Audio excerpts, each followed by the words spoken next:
You've been outspoken on the Albania bashing by the UK press. I was as well. It was quite a stressful time when it was all really going on. And Prime Minister Edi Rama said it was a sign of failed UK politics. And I said it was an attempt to galvanise right-wing voters at a time the Tories were really suffering. I think they were at their worst ever in the polls. This is something that you would agree with, I imagine? Yeah, sure, but it's true in other countries. I was attending last autumn a very high level meeting in the city of London of Spanish businessmen, investors, experts, political scientists, and I just mentioned the idea that it would be helpful if Spain could recognize Kosovo, and they exploded in my face if I was asking them to recognize, I don't know, a North Korean politician as a great person. And it is just emotional now in too many countries, and we almost always have to have foreigners to beat up on. The whole of Brexit was driven by xenophobia, by dislike of the foreigner. I mean, not just the Brexit campaign, but way before. I mean, I've just published a book, my diaries from 1997, 2001, thoroughly recommended to all friends in Albania. But then the Conservative Party faced with Tony Blair. How do we trip Tony Blair up? Oh, he's pro-European. Let's be anti-European. And this depiction of Poles at the time, they were welcome as fighter pilots. They were welcome at Monte Cassino. They were welcome when they landed at Arnhem and on the beaches of Normandy. But now they're unwanted immigrants in Britain, and that anti-Polish feeling was really disgusting. Again, largely organised by the Daily Mail newspaper.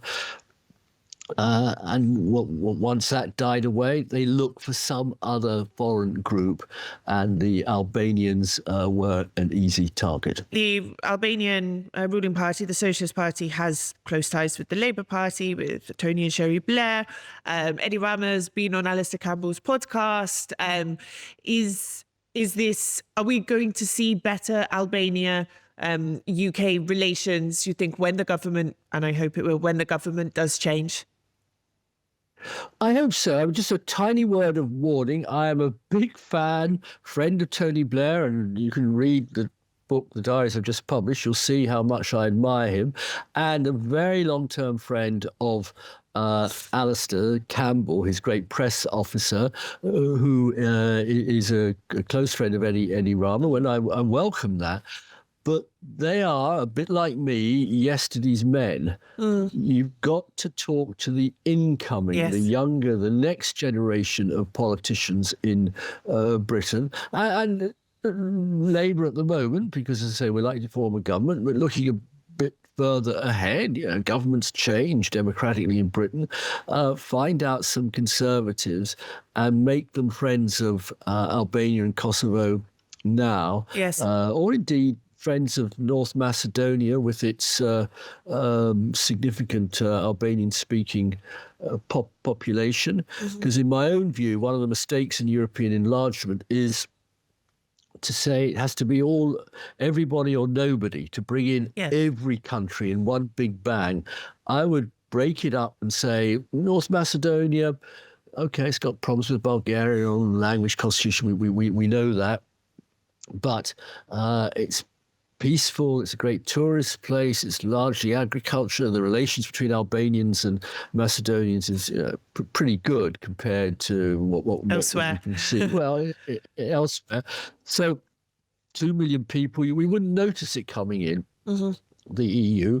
So just get North Macedonia in, maybe one or two other smaller countries that could quietly come in. I mean, certainly I would look very seriously at Albania entering the EU. I was going to ask you. And not wait, as I say, for everybody, as you rightly said, to be perfectible or perfected before they can join.